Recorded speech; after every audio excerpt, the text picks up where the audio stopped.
Okay, so we're continuing on with our collage for our steps.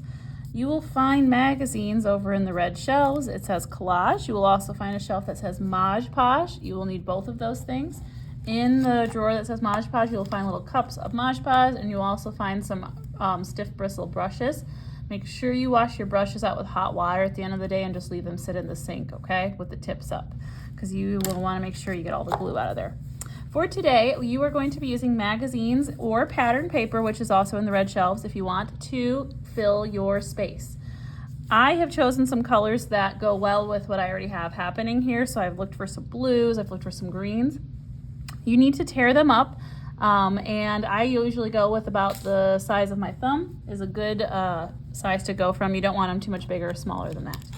So when we are collaging simply means taking many things and putting them all together. Okay, so we will be talking about Robert Rauschenberg when we get to our Wednesday for that.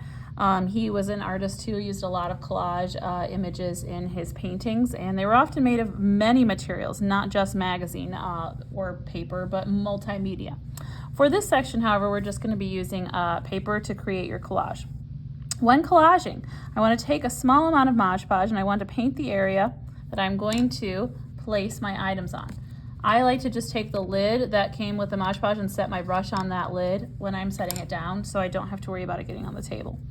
Then what I'm going to do is take pieces and I'm going to fill that space that I have just pre-coated with the Mod Podge.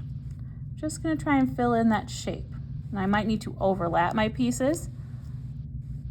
I like to think of a collage like a puzzle. You want to fill the space as efficiently as you can. Then you take your paintbrush and you're just going to paint over that one more time to get it to stick down. If you have a space that is too small that you can't fit one of those pieces, then just tear one of your pieces again and make it smaller, just like a puzzle. So I've done that little part of his tail there, so now I'm going to work on the background, and I don't want to coat this entire background with Mod Podge because it will dry too quickly. So I just do one section at a time. So right now I'm working on this little section right here. I'm going to set my brush back down on the lid, and now I'm just going to place the collage pieces I have already pre-torn onto the pre-painted area of my paper. Okay? And again, you have to kind of go through and sort of piece things in there one at a time. If it doesn't fit, you might need to go back and tear some of your pieces smaller so that you can get a proper filling of the space. So now I'm going to go ahead and make my second coat with the Mod Podge. Very thin. If you notice, I'm using a very small amount of Mod Podge here. You don't want to slop the Mod Podge on your paper. It's just going to become difficult to work with. So I try to figure less is more when working with these materials today. Okay, so I'm going to go ahead and paint like the next kind of band, and I'm going to go ahead and start placing my pieces there.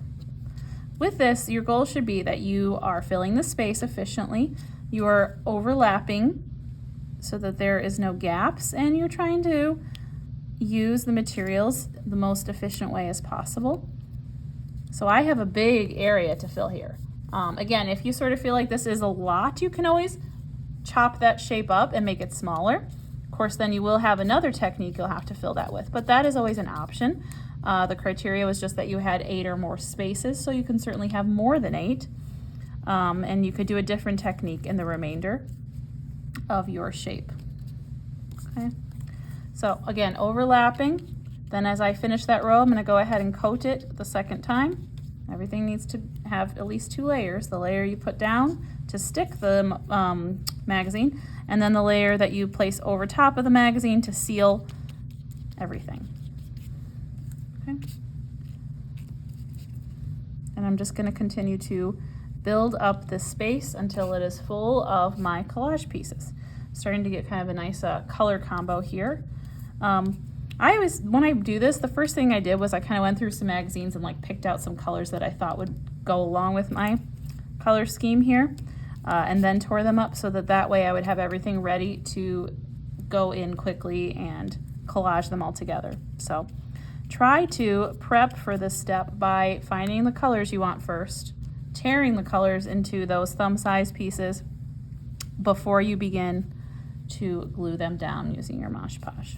Okay?